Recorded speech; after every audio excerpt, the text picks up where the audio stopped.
inside my own world of make-believe. Kids screaming in the cradles, profanities. I see the world through ice covered in ink and bleach. Cross out the ones who heard my cries and watched me weep. This episode of I apparently have to edit because that was back when the last episode was by Algolia. Thanks for sponsoring that, Algolia. I'm so far behind. I'm just getting back. Paulo, I just want to say, first of all, before I forget, welcome. Thank you for joining us today. Thank you too for having me. So we actually, like, full disclosure, we did this recording once and I completely botched it.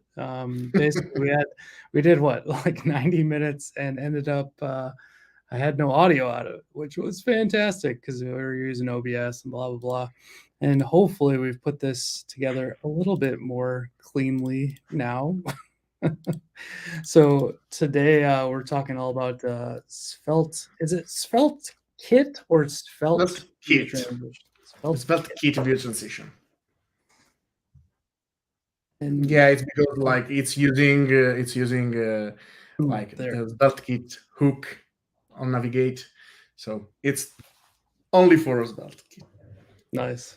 So I want to spend a couple minutes as people gather around the water cooler, if it will, just kind of chatting with you about what you've been up to. I see some things kind of coming up in February. You're doing some cool talks. Is that true? Yeah, I mean, it's not actually a talk. We are doing a couple of workshops, which I will I don't know. What's the role of who is taking the workshop? Like, who is? Are you the teacher? Are you the leader? Yeah, I don't know if it's a teacher, but I mean, we are doing a couple of workshops. MC for the whole like thing, so it's not that.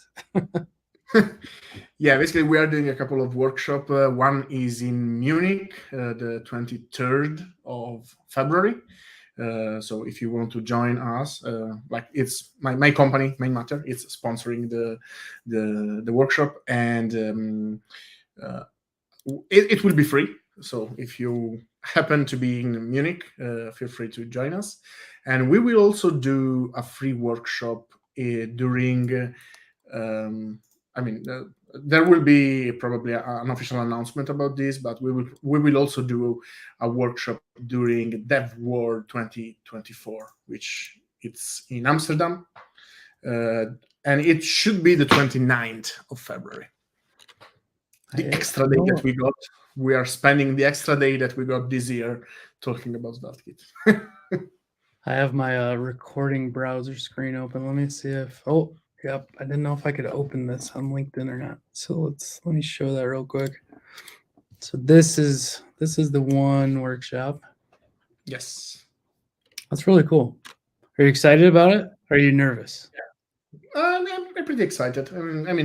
I don't mind public speaking, so it's fine to me. You do a great job at it, so I mean, I am not struggling, maybe. I don't know if I'm doing a great job. And like in general, I also love to teach. And I mean, it's about Svelte and SvelteKit, so I'm always excited about that. So I'll drop the LinkedIn link. Maybe there's another one, but I'll put that one out in the chat out there so people can get to it. That's really awesome. I want to go back. I was just in Singapore and I'm like burned out from travel. That 17-hour flight there and like 14 and a half back was like, oof. Plus I had to get to Michigan after that. We basically lost 24 hours each way, which that was rough. I will have to do a bit of quite a bit of traveling during February, and I will be in Munich the 23rd, in Amsterdam the 29th. So I will need to do a bit of traveling during February and March. But I mean, at the end of the day, it is what it is. That's great. Yeah, if I didn't have family and stuff, I'd just hang out in Europe for like 4 months and like do all the circuit of conferences and stuff. I think it would be awesome. Yeah. So I think last time we ran up onto like the hour, so I think maybe we'll get started And Yeah, hopefully, if absolutely. people have questions and stuff, feel free to ask live, and we'll go through those and we'll get going here. So, Yes. um, oh, and I wanted to say this, and I totally forgot to. So, Svelte Lab, if you've never seen it, so this all came from, this is what Paulo, in my opinion, this is what brought you on the map. Like, this is what you were known for. So I wanted to show this off. This was part of like a Svelte hackathon. Was that right? Yes, So this all just came out of me that. and Antonio Sarcevic the did build this together in 2 months. I mean, we actually continued working on it, and we should work a bit more on it, honestly. But time it's rough. But yeah, we built that during the Svelte hackathon, and we won. Yeah, and you should have. Uh, It's an amazing product, and I know we can always keep fixing and upgrading and blah blah blah, but it's amazing the way it is. So it's really cool. Definitely check it out if you're doing anything in Svelte and want great stuff. Here's our podcast that we did all about it. So definitely go check that out too, and you can dive in further to see it. Yeah, I All mean, right. at the end of the day, like the reason why we built this is because we wanted something similar to the Svelte REPL, but for SvelteKit. Which Yeah. because sometimes you need SvelteKit. Like for example, if I don't know if we are gonna use it today, but we used it last time, and like it's super like it's refreshing to be able to just launch a SvelteKit project very quickly and set up everything, and then you can share it with the world very very easily. Yeah. Yeah. It's really cool. I probably will stick with VS Code just because I'm Yeah, better absolutely. at that for now. But yeah, definitely check it out. All right. I'm going to create a SvelteKit, basically just a starter project, and then Paulo's going to essentially tell me the rest because even though we Yeah. did finally find the repo that we created the first time, I guarantee I've forgotten it all because I haven't touched the keyboard in a while. I mean, it's work stuff, but like I haven't programmed in Svelte in a while. So bear with me, No, I'm folks. Here we go. I'm happy that I will be able to let you like go back to programming a bit.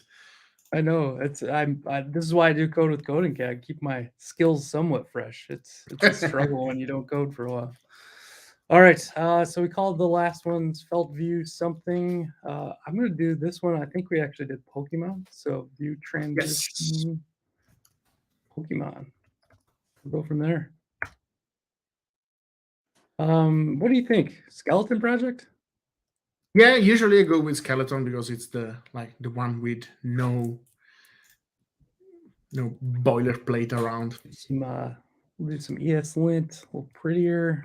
I don't know that we'll use the rest. So Svelte 5, not yet. I mean, I think you should be able to use it, but I mean, it's fine. I'm actually no, I'm not using this library with Svelte 5. But it's up to Okay, you, like I'll because take it off. I'll take it off. yeah, okay. All right. Brittany showed me how to do this the other day, and I've already forgotten. It was a couple of months ago. So there's a way to do code and then directly open, and I can't remember what it is now. It's like dash Yeah, something. I don't remember what it is. I think with code you should be able to open VS Code in that folder. We'll just do it that way. That's the way I'm used to doing it. There's a way to like just open it directly in that view. Okay. Sorry, I was because for example, one thing that I do is I create with iterm. I launch pmpm with iterm, and then what I love to do is I do code dot and pmpm I, so that while VS Code is opening, it's also automatically installing. I should have done that. Yeah, good call. I actually, now that I think about, I have to create a custom command for that. So I think we're up and going. I must have something else running. So we're on 5174 for the port. But this is it. I mean, this is all you get with the bare bones. You kind of get like this lib and a route, and that's it. So that's our whole app at this point. Yes. And we're gonna start breaking stuff down. Yes. So I think last time we did Pokemon showcase, right? Yep. So one thing that we can do is, I mean, I will start probably with just creating the list of Pokemon.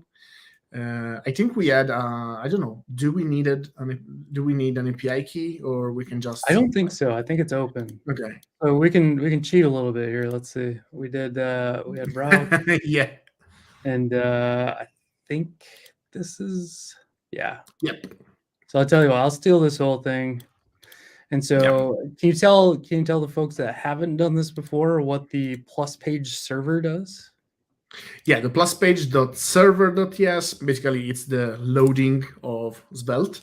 So basically, if you export a load function from there, Svelte will run this concurrently while rendering the page, and it will provide this data to the plus page.svelte inside the data prop. So if we wanted this on our main page, we would do a script lang equals ts, and then let export let data. See, I'm rusty.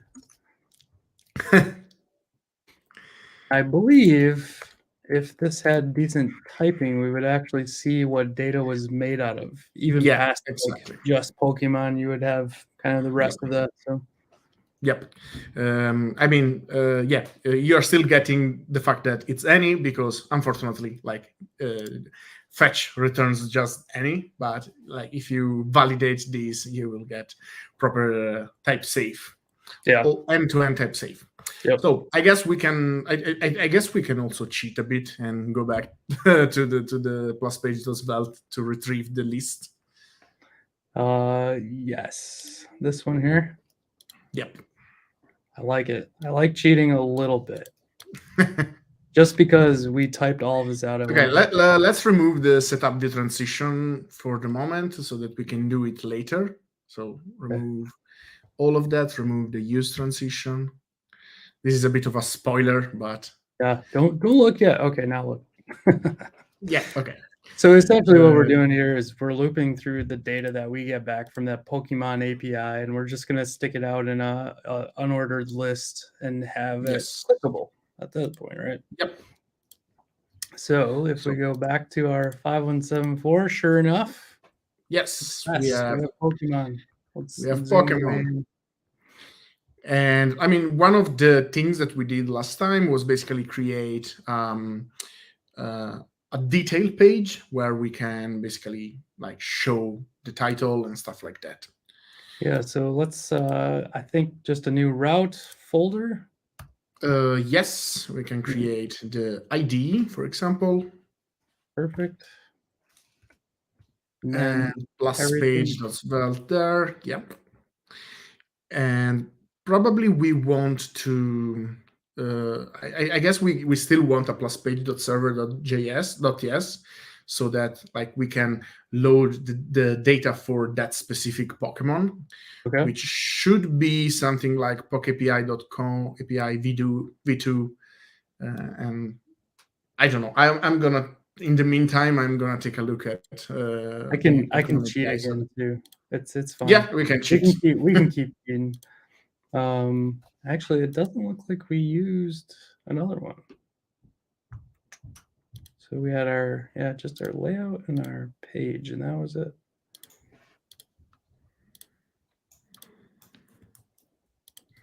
So I think we must have passed just the name, and that was it. But we can I guess so. I mean, we can do like, given that we have a bit more time now, we can make a fully fledged application. That's right. So let's see. Instead of just this, let's take a peek out here. I think we can do v2/Pokemon/ the name of the Pokemon or the ID of the Pokemon. We'll have to get that in, and so instead of just fetch, we'll also need param. Is it? Yes, params, and then you can get ID from that.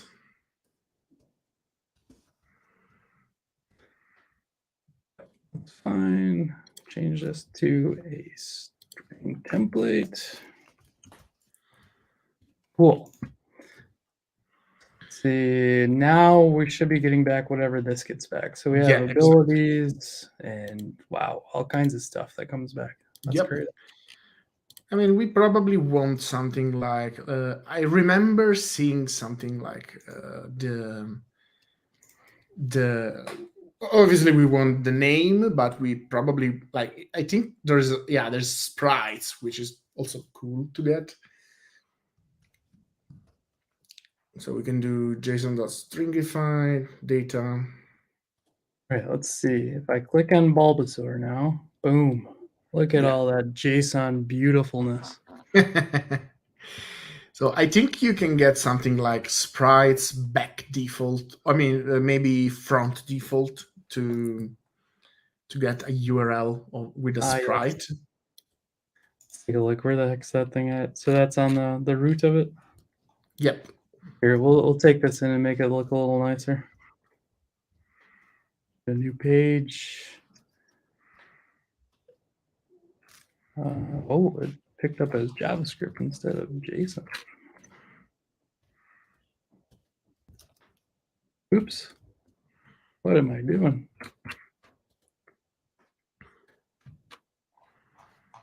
And let me see if we actually get. It would be cool to have.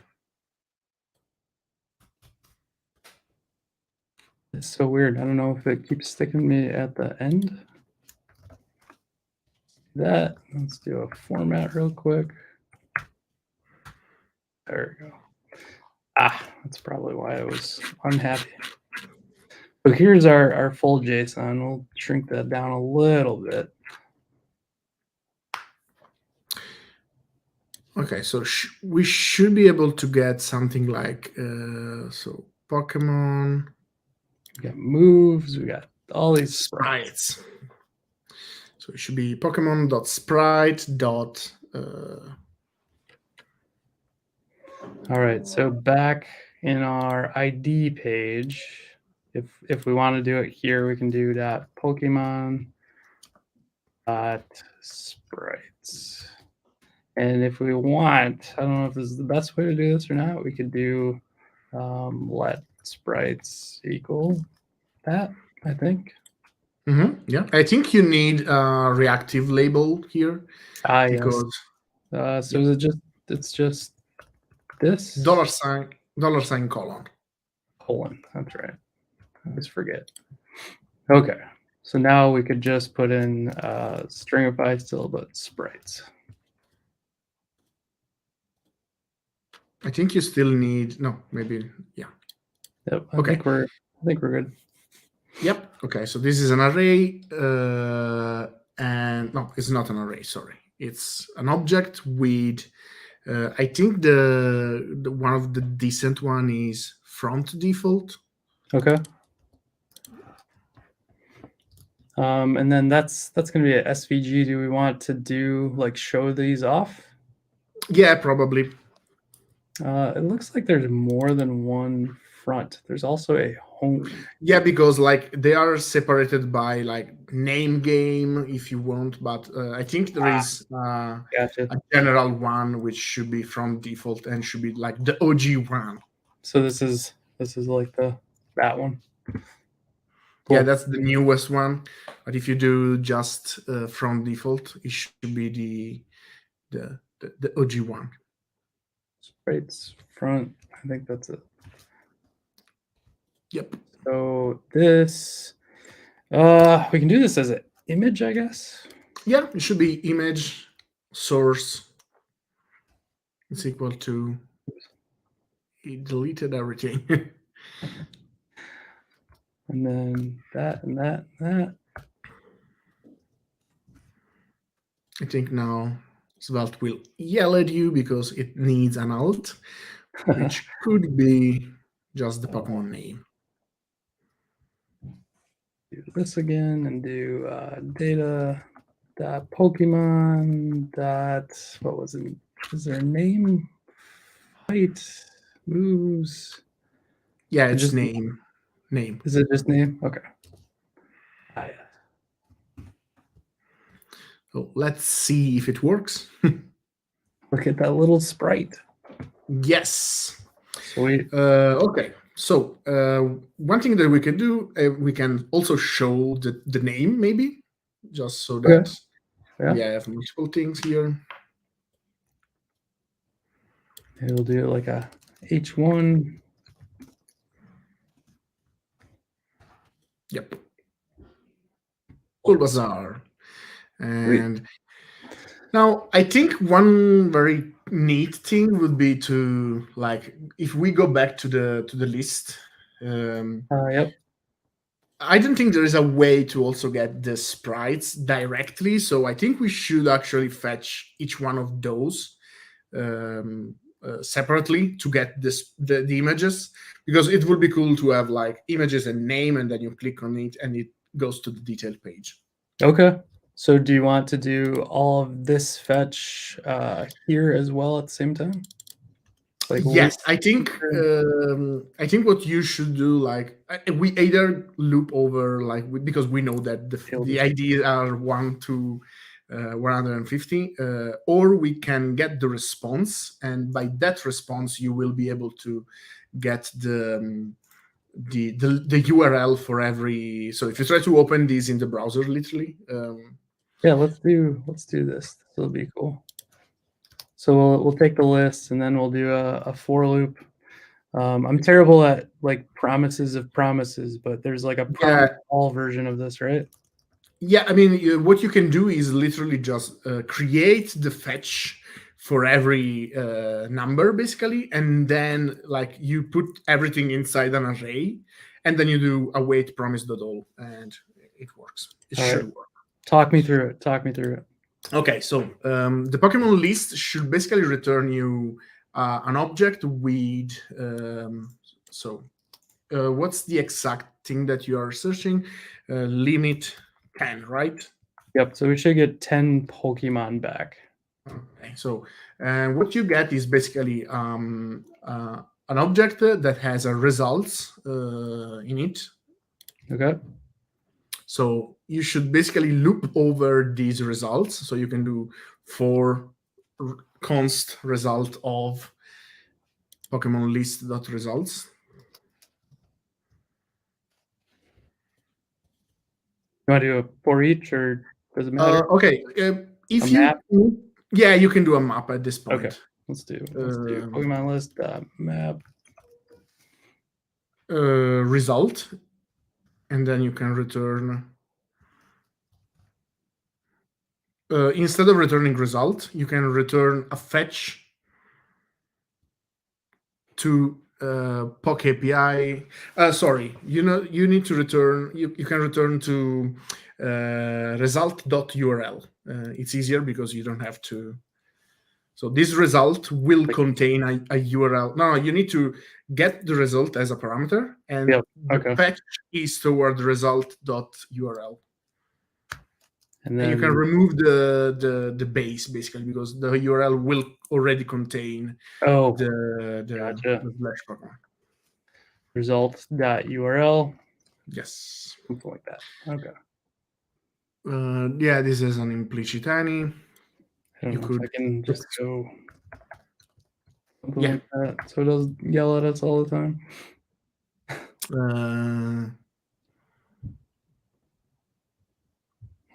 Interesting.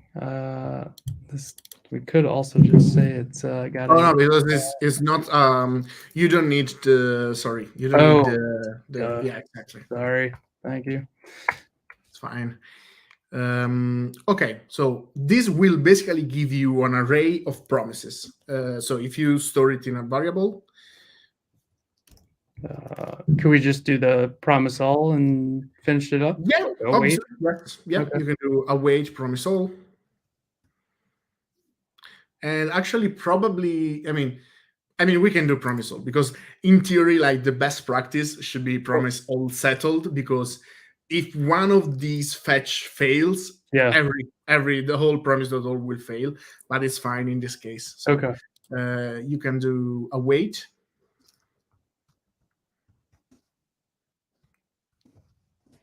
Something like that. Okay. Yep. And this should give you big old JSON because it will contain every Pokemon. So There. Let's see. All right. Let's see what we got. So there's a 500. Awesome. Let's see what the 500 is. It's not a function. It's list. JSON at that point, right? Gotta wait. Yeah. I did. Oh, because yes, you need to do Pokemon list dot result dot results dot map. Thank you. Like that. Yes. Undefined is not iterable.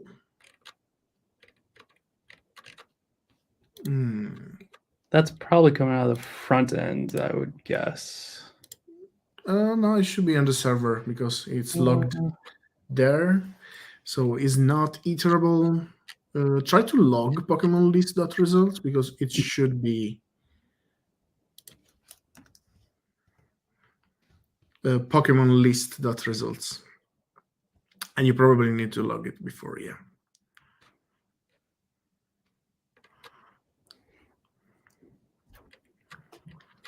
Yeah, okay. So is URL not a direct?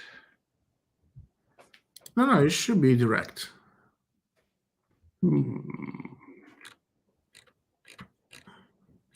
Because if you see, it's actually... That's interesting. So it's all... It seems like actually like it's working. I don't know why.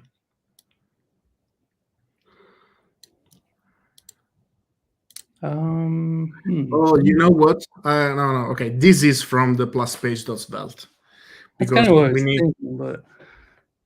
Yeah, this is from the plus page.svelte. You're still getting an error there. Okay. You're doing Pokemon data.pokemon.results, and instead here you have the whole Pokemon. So Pokemon is already an array, is not inside the results. So okay, and now we should probably we will probably still get some error because there's no Pokemon name. Non-Pogos. Looks like there's some crazy data. We might have to make our own. Let me see the plus page.svelte plus page.server.ts because it's probably you know what? Do a JSON still? Yeah, exactly. You need to .json. So in theory, you can do it in line. You can do fetch.then. No, right after the fetch. Oh, sorry. Yeah, .then. And then you get the response, and then you return response.json. This should fix it. Looking a lot better already. Yeah. All right. We got some. Okay. I thought I meant to console log. Yeah, not here. Sorry, that's why I was gonna put that so people could see kind of all of the data coming out. So it should be a lot. Let's do this.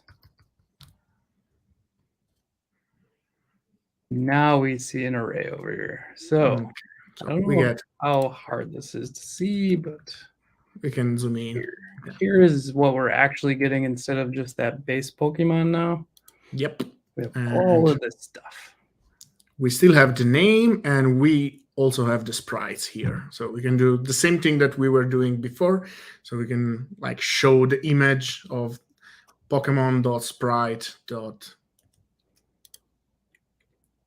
each li, I guess we could we have the name. Maybe we just put the image, I guess.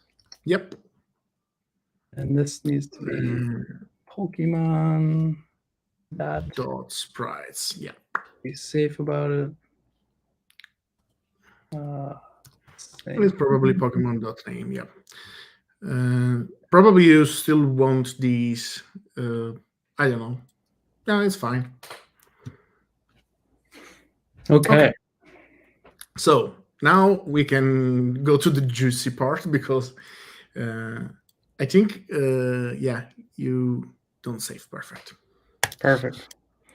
Now, currently, like the transition between the two pages is pretty boring because you just then remove from one end and add it to the other. So we can change that, and yeah, we can change that. That's what it looks like right now, folks. Okay. And we can go, like, if you install my library, which is SvelteKit View Transition. Let's do pm install SvelteKit. Is it all one? No, it's -view-transition. Okay. Perfect. Now, if you go to the plus page.svelte, and you can import setup view transition inside the yeah, exactly. You can import setup view transition from SvelteKit view transition. Just to be clear and like let everyone know, this is Paulo's library. This isn't like part of SvelteKit, so you'll have to like install it separately. Do we want to do it before with like how you should do it in SvelteKit to demonstrate how you will do something like this? Say that again. Sorry. If you want to do it before doing it with my library, if you want to do it the SvelteKit way, just to show basically. Oh, yeah. If how you think you do it. If that makes sense, yeah, sure. Okay. We can do it. Because, so okay, to do it in SvelteKit, basically you need to import on navigate. Okay.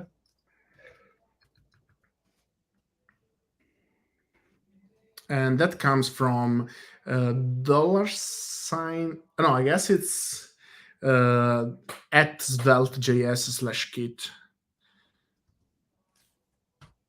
And it should be with capital N. Should be like that, right? That's the type. Oh, right. On navigate. Okay, I think it's not from here, but it's from $up/navigation. Okay. That makes sense. There we go. Best. Now, this is basically a callback that will run right before the page transition, right? So if you do it with before navigate, it will run before the load function. With this on navigate, it will run immediately before the page is about to transition. So if you call on navigate inside the script tag, you can register the callback. And this will take a function that is the callback that you are returning. Now, this is where it gets a bit complicated because basically from these on navigate, you have to return a new promise. Just new promise? You need to return this. Okay. And by returning this new promise, you're basically telling SvelteKit to wait to move to the new page until this promise resolve. Gotcha. So, okay. To resolve this promise, obviously, you need to retrieve the resolve function from the promise. So you need to pass a function to the promise.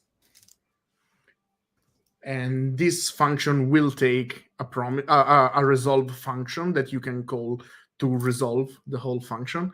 It will take this resolve as an argument. So yeah, exactly.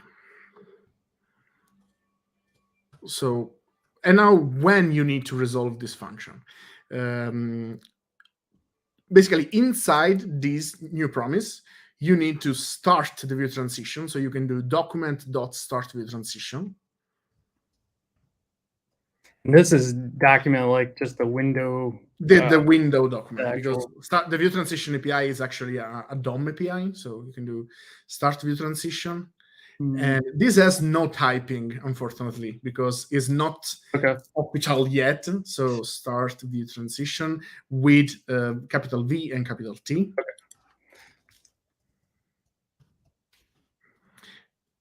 And this basically it's a function that takes a function as input. Welcome to JavaScript. Functions of functions, folks.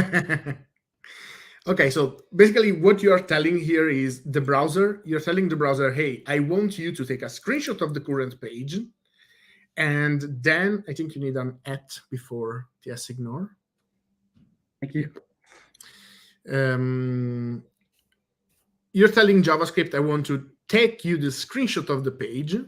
And once you are inside the view transition, you can actually let TypeScript, let SvelteKit know that the view transition has started. So you can call resolve. And now you have to wait for SvelteKit to finish the navigation. So to do that, on navigate takes a props as input.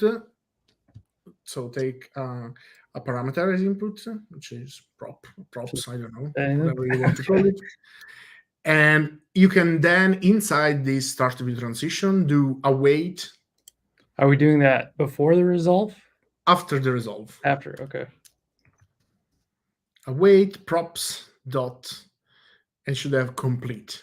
And this is not a function. This is literally a promise that will resolve when when SvelteKit completed the navigation. Right. So by doing so, basically what you are doing is you are telling SvelteKit, hey, when you are navigating, before actually like do the navigation, wait, then you start the view transition, then you resolve the view transition, like the promise, and this tells SvelteKit, okay, now go ahead and navigate. And then when the props.complete resolve is SvelteKit telling you, okay, I finished navigating, and then you are completing the start view transition call so that the browser can do the fade between the two. Wow. So by doing this, in theory, now if we try to navigate, we should see a fade away and a fade in. So if you say, should we like, is there a way to exaggerate the time on these? you can do it with CSS. So if you create a style tag here, you can do :root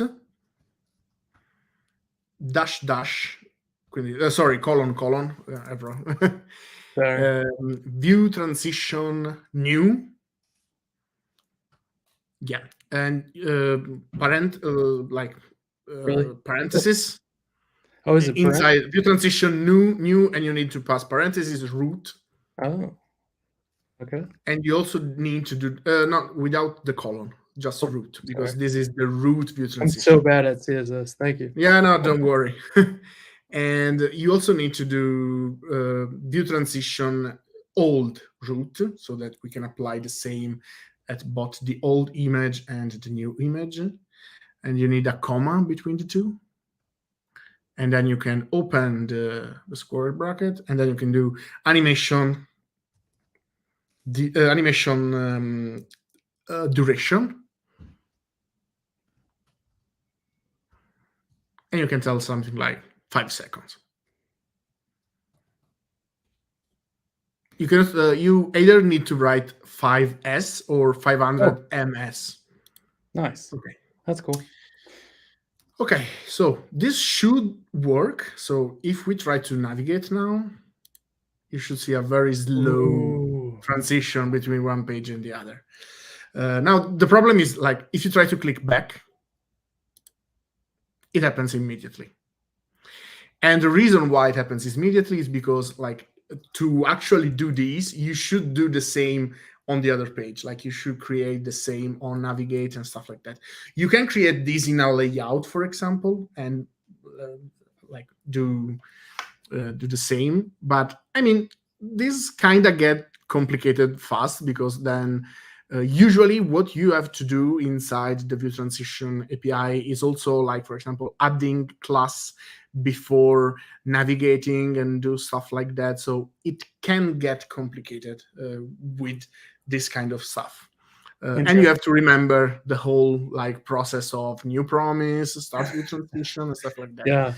Yeah. Don't forget any awaits or anything else. Holy smokes. Yeah. And that's what my library tries to, like, abstract away.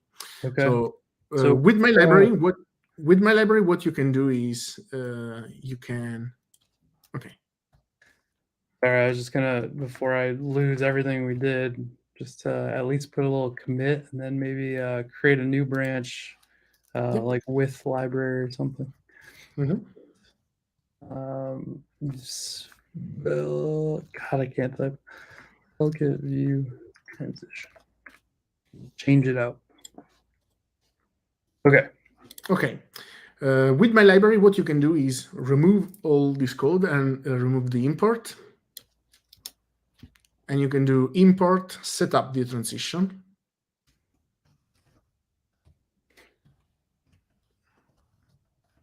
From SvelteKit view transition. And I think you need commas. I will say, I've said it a million times, and I'll say it again, that whoever decided we should put the thing you're getting and then where you're getting it from last, it drives I me. agree. I agree. I think if you are using the import snippet from VS Code, it actually helps you. Like if you do import and then you do tab, it will move the cursor. Yeah, import statement. It will move the cursor first to the module. As a language. Yeah, I agree. I agree. Like twice and been like, we should move that. I mean, I think this was taught before TypeScript was a thing, so it was not really helpful to do it in the other way. There's other languages that do that correctly. So, yeah. Anyways, I'll get off my soapbox. Yeah, I agree. And now, if you call setup the transition inside your script tag, that's it. That's the only thing that you need to do. It's a function. That's it. That's the only thing that you need to do to get the same result. You're kidding. If you go back, you will still see the slow transition. So that's nice. You still need to do in the other page if you want to have the transition when you navigate back. But obviously, like this will also come with other goodies that we can explore now. And the reason is because what you need to do, in this very moment, what the browser is doing is the moment you navigate and you call start view transition, the browser will take a screenshot of the current page, the whole current page, and then it will change the DOM behind that screenshot, and it will then slowly morph one between the other, right? And I think we showed this off a little better last time. Yes. You can, if you open the animation tab, which I think it's under the vertical dots. This one? Yeah, vertical, more tools. More tools, animation. Thank you. I can never find that thing. Yeah, basically, if you want, and this is if you want to debug view transition API, that's how you can do it. If you pause the animations and then you try to navigate, you can see that a new entry is created, but the page did not change. And if you click on that entry, you can slowly move between the two and see what's happening. And another interesting fact is that you can literally see how everything works in the DOM. So if you go to the Elements tab, there will be now the view transition, right after the HTML, there is the : view transition that you can expand right before the HTML, the HTML tag. Oh, right before it. Sorry, right after. Okay, I got you. Basically, this : view transition is literally images of the DOM that the browser has took a screenshot of. So basically, if you click on one of those, in these cases, you can see that the whole page lights up blue, and that's because what we are telling to the browser is, I want the whole page to be able to be take into account. And so it's transitioning between the old and the new, and you can treat those literally as images inside your DOM, so you can style them literally as images. Wow, that's bonanza. So we could put CSS in to say background red in a transition. Yes, you can do it. I think we should. So instead of just animation, we could do here. Yep. Obviously, I don't know if now you can see, but for example, yes, you can literally specify the opacity. You can I think you can specify the border. see, border, whatever. I think you have to do color still or type. I think you can do for RAM solid black, for example. Like you can do it as a shortcut. You can do for RAM solid. Thank you.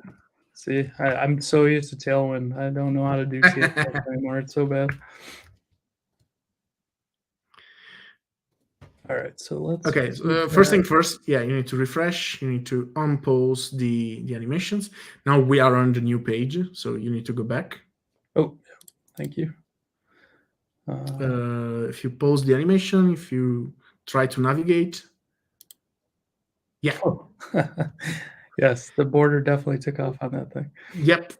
The reason why you have this border is because you are setting the border on the image. So this is literally an image.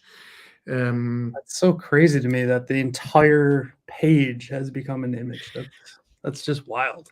Yes, but obviously, like if it was just that, it would be pretty useless. Like, yeah, you get this fade in and fade out, but it would be pretty useless. When view transition really shines is when you are actually taking a screenshot of one single thing. Yeah. Because what you can do is literally use one single thing to. So let's try to do something very, very fast. Yep. What you can do is remove. You're doing pretty good on time this time. Probably remove the border. Yeah, I think we have 45 minutes to play around and whatever you want. Okay, so let's do, for example, one very simple thing. On the image, let's add a style. On the actual image or just down here?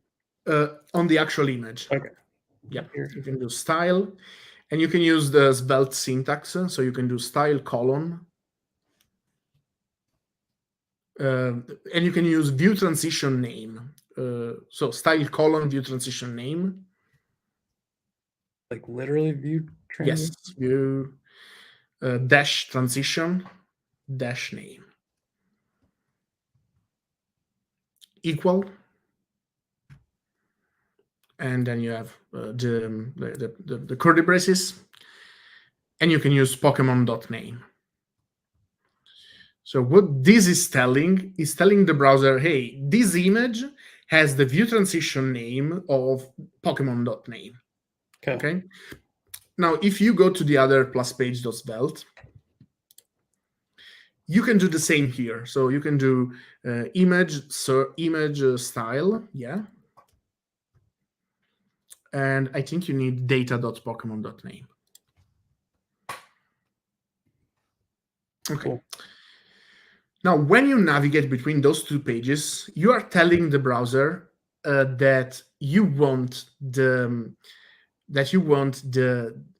browser to take a screenshot of just Bulbasaur or just Ivysaur or just Venusaur. Okay. And also the browser. So now, if you click on Bulbasaur, you should see the sprite move to its place. Oh, wow. And I mean, in this case, like we are not styling these, like the duration, it's only for the root. So the image will actually, like, it's actually pretty fast. Yeah. So if we remove the duration there, or if we add the duration to the image too, it's up to you. So you can either remove the animation duration there. Let's do this. You need to style the view transition. So you still need to add. So what you can do is, instead of doing animation duration 5 seconds on the image, you need to style the view transition new of the Pokemon name. So is it up here then? No, you need to create a new class. So you should still add root view transition new. Okay.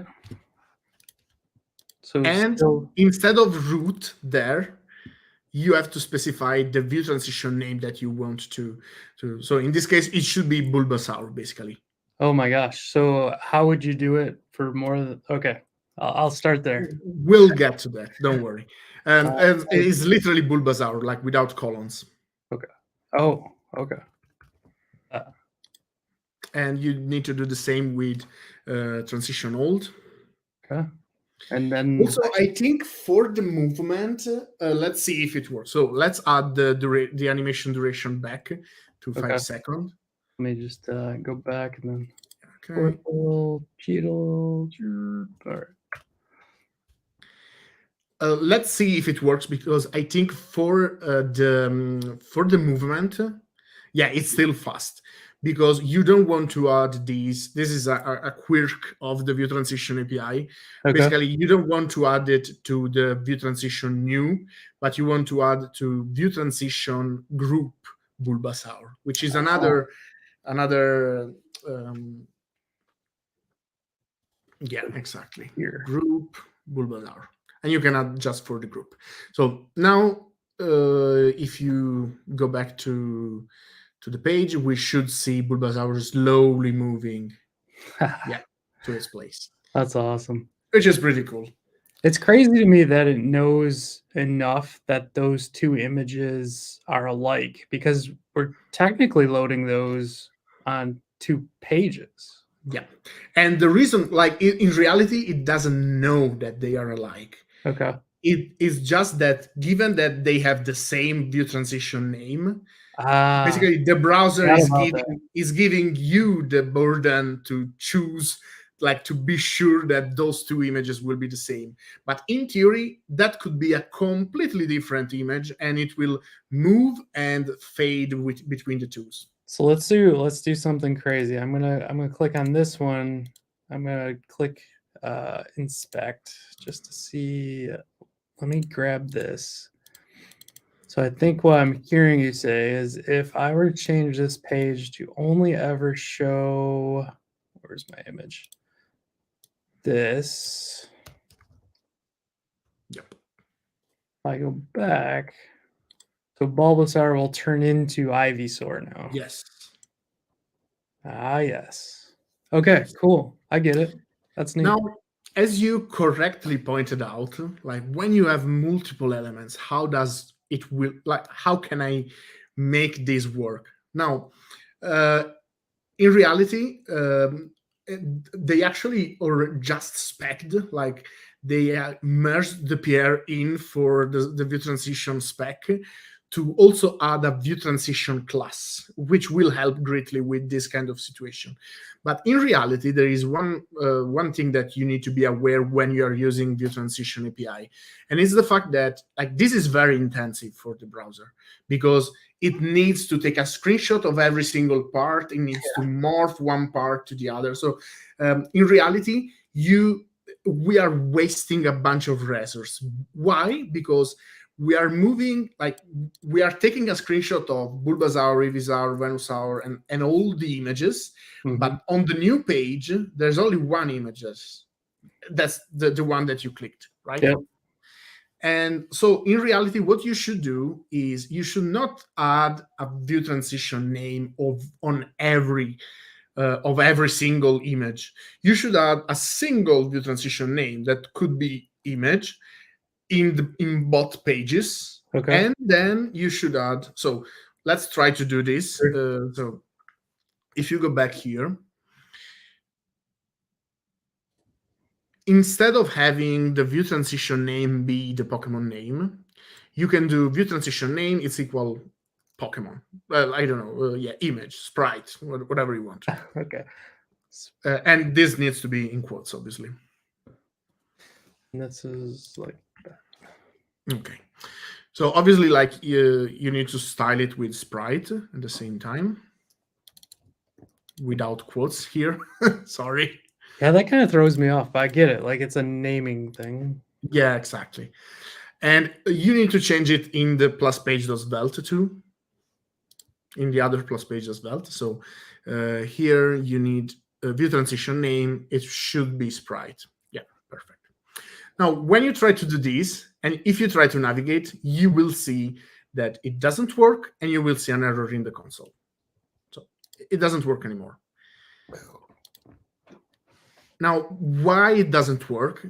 Because the view transition name needs to be unique, because like the browser cannot know that there will be only one in the next one. They cannot know that you are clicking on that link and so you don't want to. So it's pretty complex. And that's what I was talking about before. Usually with view transition API, you need to do stuff right before the view transition happen.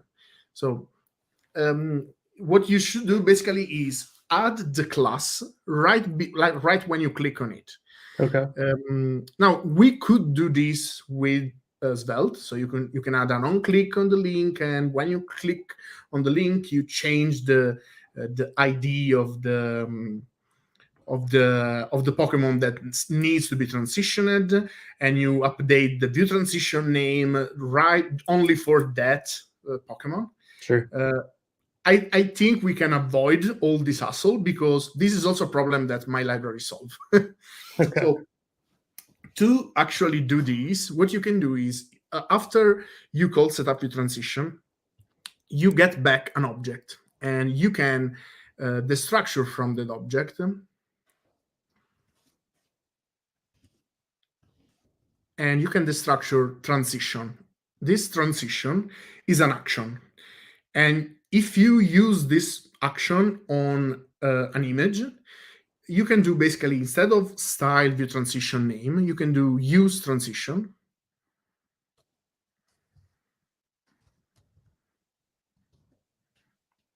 And you can pass both a string or an object. And I will tell you what it does. So if you do use transition equal, you don't need the equal curly braces. And you can pass, for the moment, let's pass a string, which is sprite. You can do the same on the other plus page.svelte.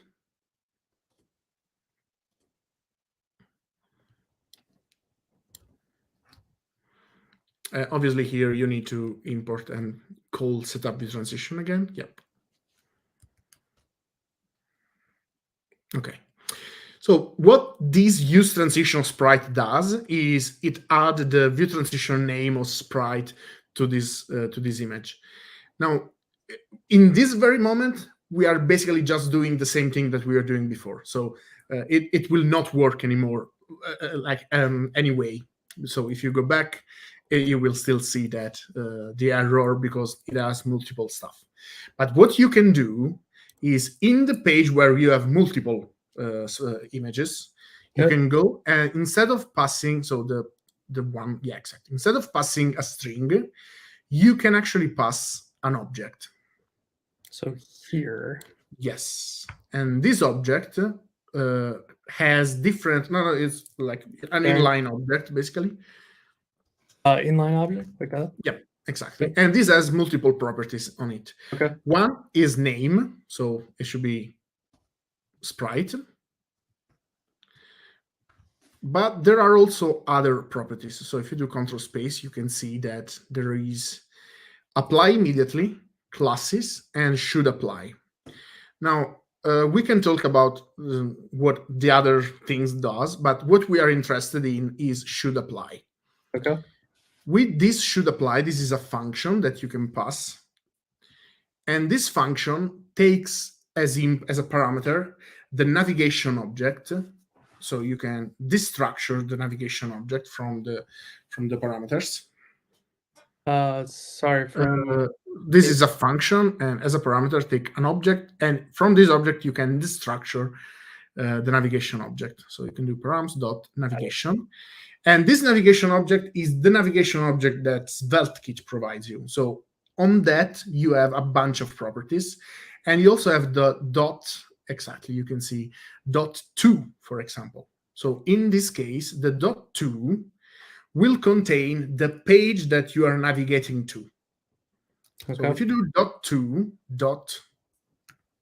you can see params, root, URL. So if you do params,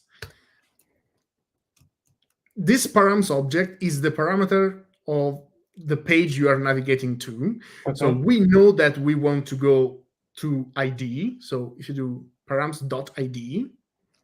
Are we doing .id or .name? Oh, I see. .id, because that's the parameter, like that's the route we are navigating to. Gotcha. It's the folder name. Okay. Yeah. So .id. Now, if all of these, and this can be undefined, obviously, so you need to account for that with a question mark. If all of these, it's equal to Pokemon.name, this means that we are navigating to that page. Should we check then, or You is can it? do. You need to return a boolean from this should Okay. apply. So you So- can return if all of these it's equal to Pokemon.name. And this will basically do what I told you that you sometimes need to do. So it will call this function right before navigating. And if you return true from this, it will apply the name only to what you are returning true from. So if you return all of these, this is giving you an error because you need to return. Basically, what it does is like you are navigating to /Bulbasaur, and if you are navigating to /Bulbasaur and the Pokemon name is Bulbasaur, it will apply the sprite class. Otherwise, it will not apply the sprite class. Got it. So Okay. by doing these, if you save, we now solved the problem. So we can style our sprite separately, but now if you navigate, it will actually move the sprite there. So it's like that instant before it's putting Exactly. right onto it. Exactly. And now, given that you added the setup view transition in the other page too, if you click back, it will still fade away. Gotcha. Now, the fun part is that, like, now even if you click on something down below, like Venusaur or Charizard, it will still move like from the point you are to the next, to its proper spot, basically. Yep, makes sense. Now, you have seen something already, and that's the fact that if you are navigating back, you are not getting the fun effect of the, like if you click on Yeah. Bulbasaur. Let me redo this. There we go. Yeah. Like the list goes back and then it slowly fade away, right? Yep. And the reason because it does this is because, like, on the new page, on the detail page, you actually have the class, the view transition name, right, of Yep. sprite. But as we said, the view transition name of sprite only gets applied when you are navigating, right? So when you are coming to the page, you don't have the view transition name on the image, and so the browser will not like interpolate between the two. Correlate the two together. Yeah, exactly. So basically, it's fading away just because for what the browser is aware of, that view transition name is just disappeared. Yep. To solve this issue, you have the other function, which is apply immediately. So if you pass apply is that immediately, okay? Here, yeah. It's another parameter of the object, so you should put a comma after that. Yeah. Apply immediately means that, like, if you return true from this function, my library will actually add the view transition name while it's navigating and remove it immediately after.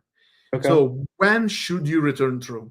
This params.navigation also contains another property, which is the from. So if you do, basically, you should do the same thing, but instead of the params.navigation.to, exactly, because now this function is run when you are on the old page, Sure. and you are coming from here. So this is like the instant before it actually. The instant before it's coming to this page, like this page is already being rendered under the browser, but the view transition is not finished yet. Yep, that makes sense. So if just by doing this, if you then go back to the page and you click on Bulbasaur, for example, or Ivysaur, now Ivysaur is moving there. But when you click back, Ivysaur is moving to this place. That's awesome. In the list. I love that. And if we jazz this up like it probably should be, like if you're doing like a 1 second, yes, it starts to like look a lot cooler, right? Yep. And there is also another fun thing that you can have multiple of those. Like in this case, we are just animating the sprite, but let's also animate the title, for example. Okay. Should we copy all of this? Yeah, you can basically do the same thing, and you can apply it to the A. Yeah, I think. Sorry, I meant to put it up here. Obviously, you need to change the name. This will be like sprite name, or is yeah, it you can call it whatever you want. This is just Pokemon name or whatever. And then we'll need this again, similar on this side, right? Yes, this you need here. to use transition on the H1. Something like that? Yes. Okay. Now, if you try to click it, yeah. Oh yeah, it's pretty quick. Let me slow it down again. Yes. And obviously, like this is targeting only the sprite. So you need to target the view transition name sprite name. Oh yeah, I forgot. So same, but this. Yep, exactly.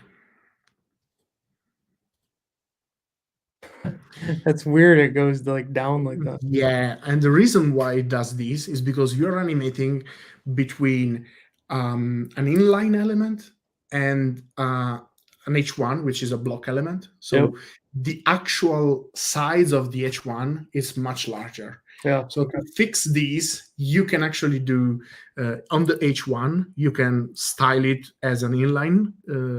So in the plus page of Svelte, you can style it as an inline. Just do. Oops. No. It needs to be. Jeez, okay. Display inline, right? Display inline. Yeah, I think it's display inline. This also means that you probably want, to add. Yeah, exactly. I think you can also, like, part of the reason why it's doing these weird things is also because there is margin and padding, so you can remove those two, I think, for like to ease the experience. This is one weird stuff. Like, it's very difficult to debug this kind of stuff with view transition API. This unfortunately is all like you are literally styling an image, so if the image is much larger. Oh, you're thinking around the image it's doing that. Yeah, exactly. And you can also see that, like, if you inspect the view transition, let's say the animation.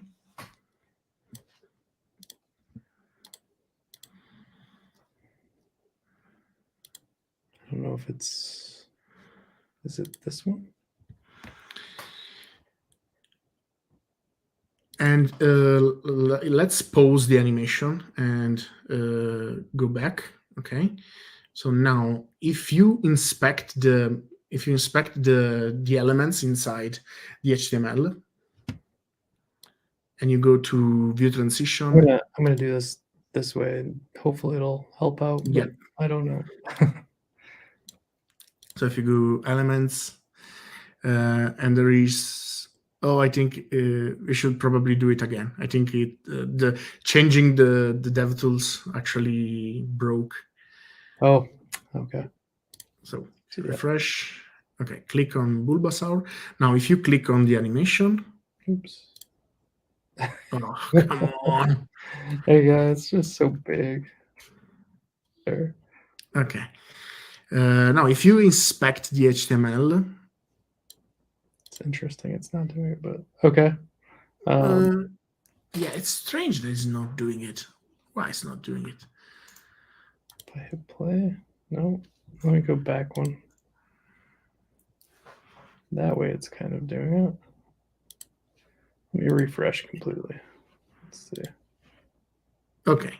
Now if you click there, okay. Now, if you put it midway, basically midway. Okay. Okay, stop it now. And if you open the view transition panel So Oops, shit, I cannot touch that. That's yeah. that's my problem. Okay. Paused. Okay. Go back. Okay. Just refresh. And then forward. And then don't Okay. resize, Alex. Okay. Okay. Now, if you open the view transition, drop down, and you click on sprite name, Okay. open it again. You can click on image pair again. Now you are literally seeing from when to where is animating. Okay. So if you you can see that it took the screenshot of that part of the browser. Yep. So if you go ahead another bit, you should see that. Oh, this is kind of weird though. It's definitely like seeing a width change. Yeah, I think it's also And that part. I don't know if you go to like compute it, if it's showing. Yeah, it's got like a negative position, but not a margin or a padding.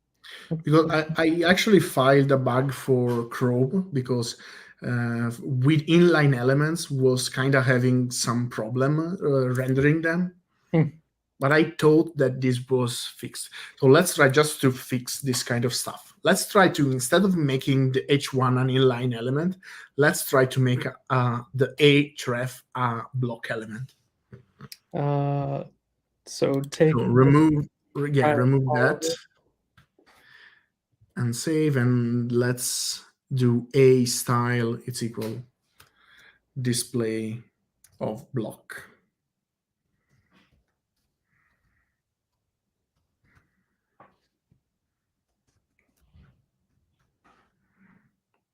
So this should in theory fix stuff around, but I mean this is not that important. It's just a quirk of the view transition API. Right. All right. Let's see. Let's just keep that played. Yeah. Yeah, it's a little cleaner. Yeah. Also, I mean, in this case, the font size is changing, so Right. that's why you are seeing There's like all kinds of stuff going on. Yeah. Yeah, exactly. But I mean, I think it it's still generally. works. Yeah. Yep, I think it's really cool. That's cool. And you just also highlighted another small problem here, and it's the fact that if you are animating between something that is outside of the viewport, like scroll down. And we should probably, before doing this, we should probably put a link to the homepage back in the detail page. Okay. Because if you click back on the browser, it will actually restore the navigation, the scroll navigation. While if you navigate back, it will restore to the top. So now, if you click on Charizard, which is way below, okay, it works totally. It's good too. Did you see it? Like I did. That was interesting. Basically, like given that when you go back, the Pokemon is out of the viewport. Yep. It flies over out of the viewport, and that's something that like is not that good, especially if some Pokemon which is way below. Like maybe that's okay though. It's kind of like, oh, it's down there. I don't know. Yeah, maybe it's okay, but let's scroll, for example, to Caterpie, right? Or maybe even like, okay, just with Caterpie, probably you can see when you click on home, it goes. And now we are just using 10 Pokemon, but let's say that like try to import all 150 of them. It's probably gonna like block me soon. This one. Because we're fetching all the details now too. Okay, so now let's go back to Mew, right? The last one. Mewtwo. Now, if you click home, what will happen? It flies off because it has to like to go all the way down. Sure. And this is not something very, very good, right? And I think they are probably thinking of adding a way to detect this directly in the view transition API. But in the meantime, we are using JavaScript. So my library also provides you with something that helps with this. So if you go to the plus page.svelte where we are loading the things.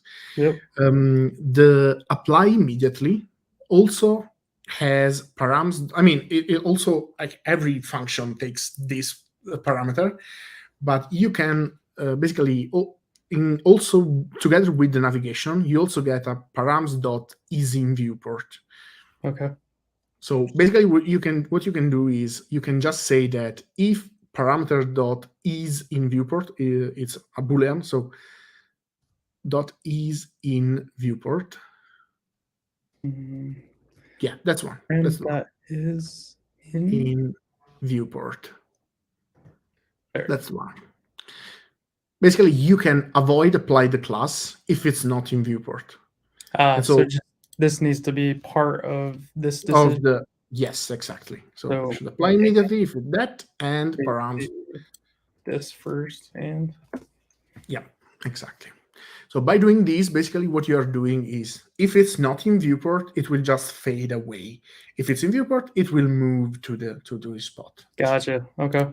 So we can now try this with something. Bulbasaur is in viewport, so it move away. Caterpie is not in viewport, so if you click home, it will. Oh, do have it backwards? Is in viewport and sorry, this is only on one of them. Oh yeah. Here. There we go. Yep. So Bulbasaur does work. This is one of the disadvantages of this, is that as long as the transition is happening, you are kind of stuck. I was just going to say, is there a way to get out of that loop? Oh, it still did it. Interesting. Did it? Yeah. It might be in the viewport, though. It's because I'm so far zoomed it in. should not be in the viewport. Maybe... especially because let me load more and see if that's the case. The only thing that I can think of is that if, like, when it's loading, maybe the images are not loading yet, so like all the images are 0 height. Like in this case, it's working. So I think what's happening is that, given that it's loading the images from an external resource, sure, when the function run, the image is not yet loaded, and so like it has a height of 0, and so it is in viewport. And then when you click, it's actually not in viewport anymore. Maybe it did an image and then did kind of some style equals. Yeah, if you add a height, it should work. Something crazy.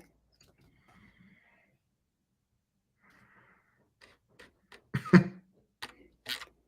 now, if I go Caterpie, that's funny. Yeah, it's fading away.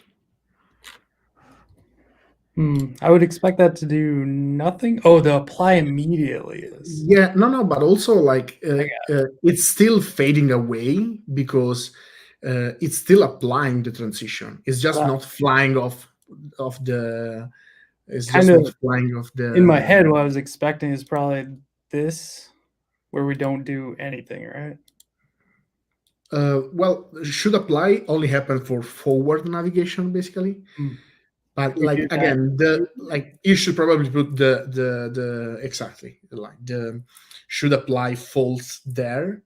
Yeah. But honestly, like, it's fine to me if it fades away. Totally, it's just that you don't want it to fly off the viewport. Yeah. Cool. One other thing that I want to show, I think we have enough time. Oh, yeah. We should have another 10 minutes. Got 10 minutes. Because that's another thing that it's very often used. So let's add a background color to the first page. Just the whole page? Yes. Should be body, probably. Oh, yeah. And this should probably be global for SvelteKit to not remove it. I don't know what color we want, but we'll go there. Is it this? colon global. Colon global. It's before body. Yeah, exactly. And then you have to put the body inside it. Yeah. I forget that one.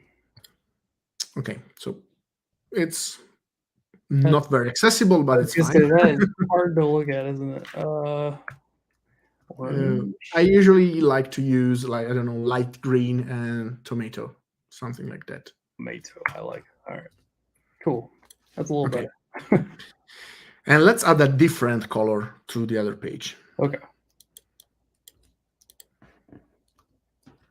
We have no style. Let's add light green. Now this should still work, and it should fade away between.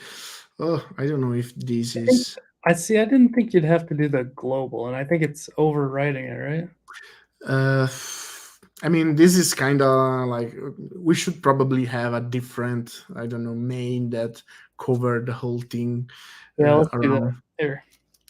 Even like a section with what? Yeah, exactly. That should be good enough. Instead of this, we just put section. And I think also in the other part we want that.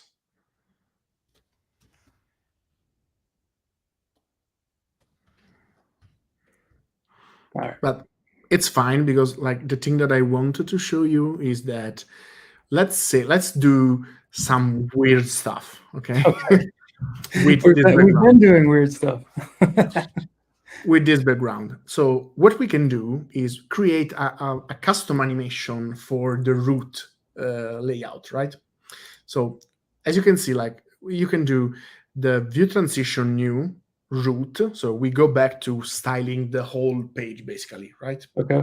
Instead of doing colon root view transition new Bulbasaur and colon root view transition old Bulbasaur, you put root there. So instead of just changing the animation duration, you can also change the animation at all. Like, instead of doing the fade, you can do some other stuff, right? So let's define an animation, and you can do it with add keyframes. Do we do that outside of these though? Like yes. Okay. Yes. So add keyframes. Keyframes, yes, and you need to give it a name. In this case, we can do slide. And you need open curly braces and close curly braces. For the moment, let's keep it like this. Let's go to view transition new root and view transition old root, and let's add an animation of. So you can do animation, and you can do slide, and then you can specify, like, I don't know, 1 second, linear, for example, stuff like that. Cool. Okay. Now we need to define what the animation does, and the way I like to do it is with CSS variables. So what I want basically is that I want the whole root of the view transition to slide away while the new one comes in. Okay. Oh, okay. Yep.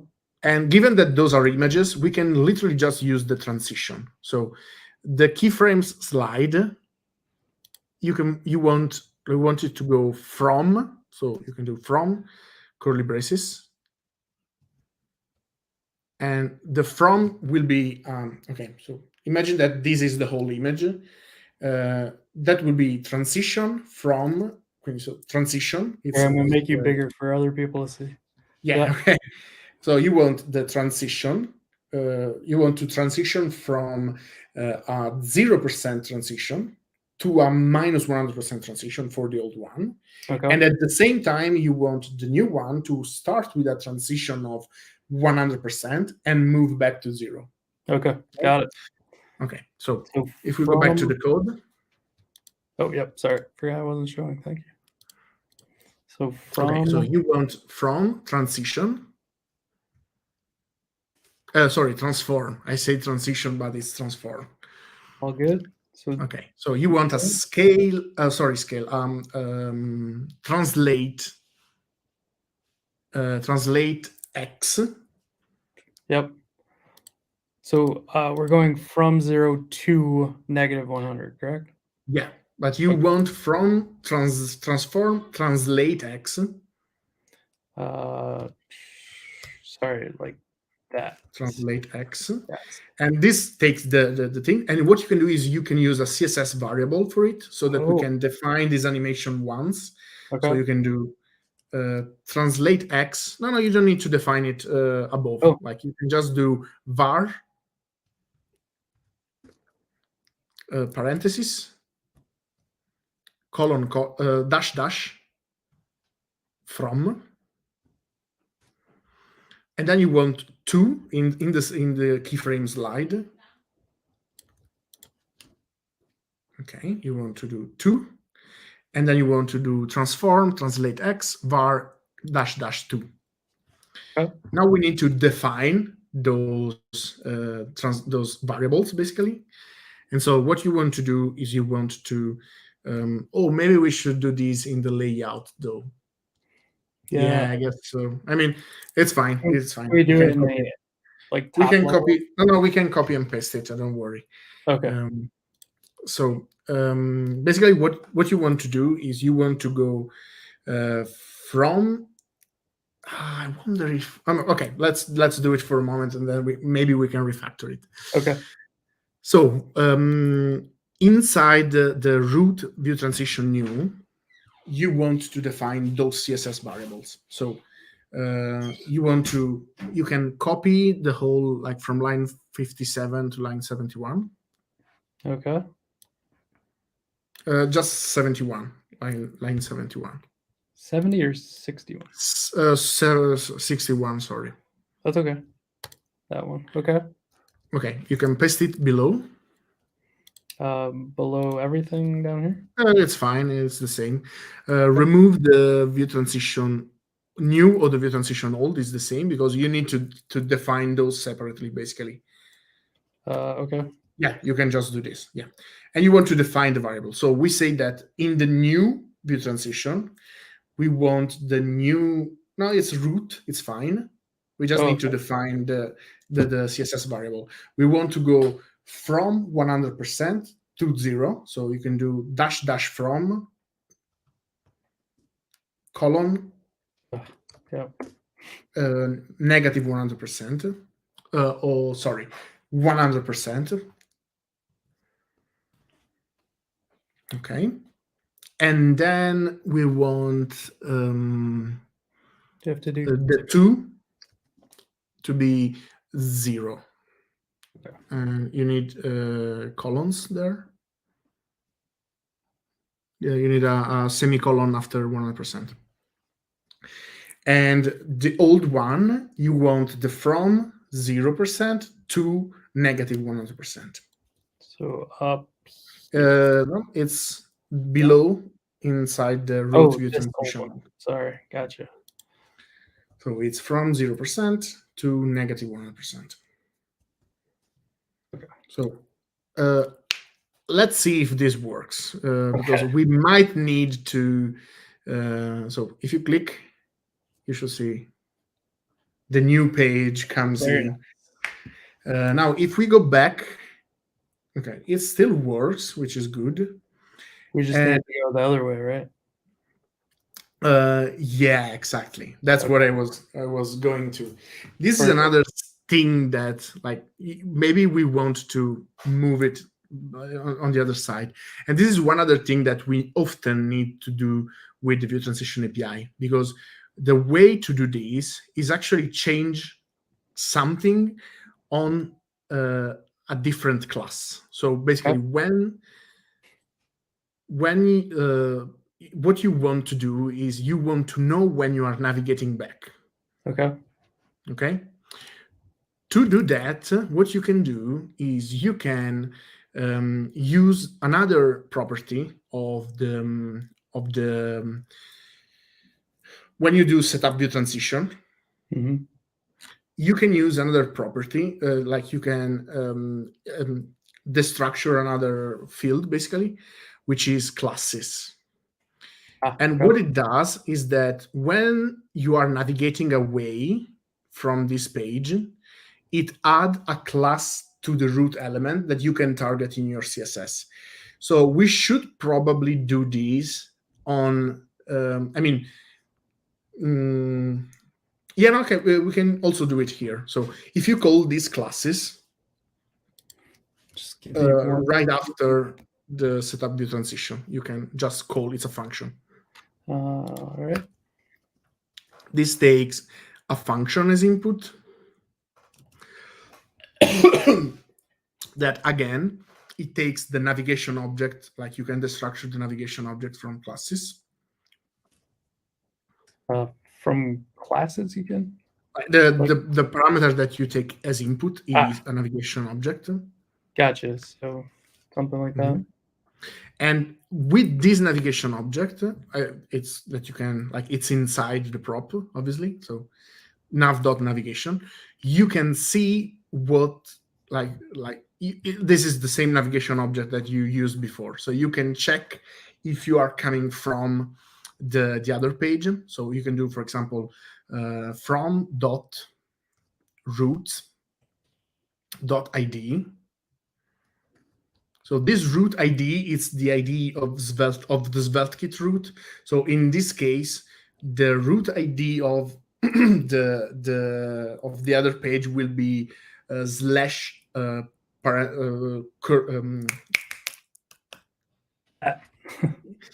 can talk, I promise. Yeah, okay, we can check for this. Basically, if we are moving away from this class, from this page, it will be slash. Otherwise, it will be a slash square brackets, right? And so what you can do is, if we are moving away from this, it's fine. But if you are not moving away from this, so you can do, yeah, okay. So this is like, you don't need to return a Boolean from here. Are you thinking you need like to return you need to return an array of strings though.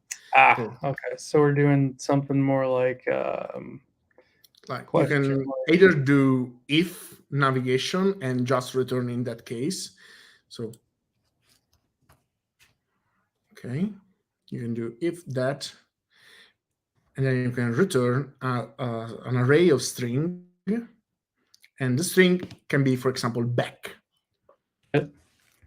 Otherwise, it's fine. You can also not return anything, and it will be fine. So in this case, what the view transition, like what my library is doing, is that when you're navigating, it's adding this back class on the HTML, and you can target that. So when you are navigating back, it should add. I wonder if I need to. I wonder if we should. I don't know if it might be, but it might also be that we need to add this in the other page, and that's why I was talking about the layout, because this kind of stuff generally, I don't know if let me see if it's actually. Also, is it always going to be like the /2? It might be empty. Oh yeah, I don't know. Like you can also log it maybe. So yeah. Before checking it, if you do console log nav.navigation.from.root.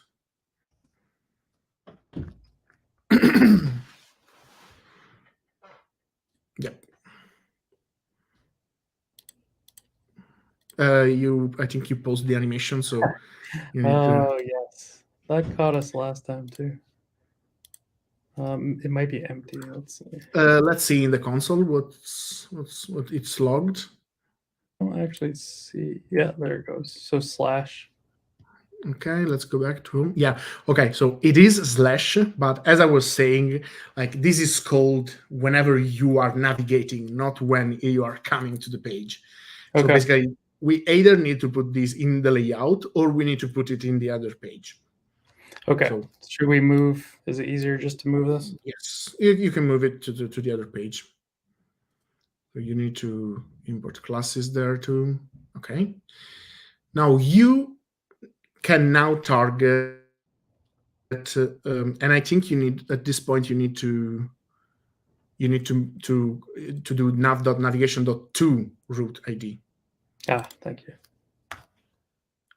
Okay. So if we go back to the main page now, basically what we can do is we can target this .back class before the view transition, old view transition, new stuff, basically.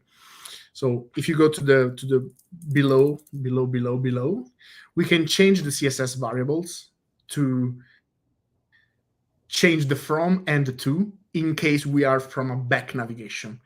So what you can do is instead of doing .root directly, you can do .back : root. Okay. So Should I do? Copy all of that. Yes. Yep. Okay. And what you can do is you can do .back. No, like it's still root. Like it's still the root view transition. Gotcha. But before the : root, in the beginning of the line of the selector, you can put a .back. Use space, right? No, it needs to be attached. Like it needs to Needs to be be this. Okay. Thing. Okay. And then Okay, and now we want to change things. Yeah. Stuff. So I think, okay, so we want when it's the opposite, we want the new page to go from -100% Yep. to 0, and the old page to go from 0 to 100%. Let's see if this works. Whew. All right, I'm just gonna refresh everything, make sure that way. Oh. Okay. There is.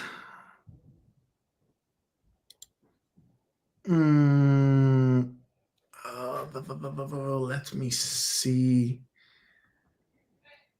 I think we might have to leave this one to maybe some comments, or we'll update. Sorry. No, it's all good. It's we're a little over already. So, but yeah, don't worry. Where can people find more about the actual? Yeah, I think it's github.com/paoloricciuti/ I will send you the link. .com/paoloricciuti. Feel free to put it in the top level comments. View. I think it'll out. Okay, that works. Copy that. Oh my gosh, I clicked print. So people, you can find more documentation out here. And then as always, we'll have our GitHub. We have one out there already, so I might just leave that one depending on how different we did this. Maybe it'll be so it's CodingCat dev / Svelte view transition was our first one. I'll just make a second one too, and that will be for this one. Check out both those. There's a slight differences in there, but really appreciate you showing this. This is a really cool tool that you've created to reduce a lot of complexity. Yeah. I think it's pretty cool. I mean, I think in general the transition are pretty cool. They are kind of tricky to work with because in general, like it's the general API that is kind of tricky. But I think like this library really add a bit of abstraction that really helped you. Yeah, totally. All right, peeps. Well, thank you, and we'll see you next time. Thank you for having me, and sorry for being a bit late. No, we're all good. See ya.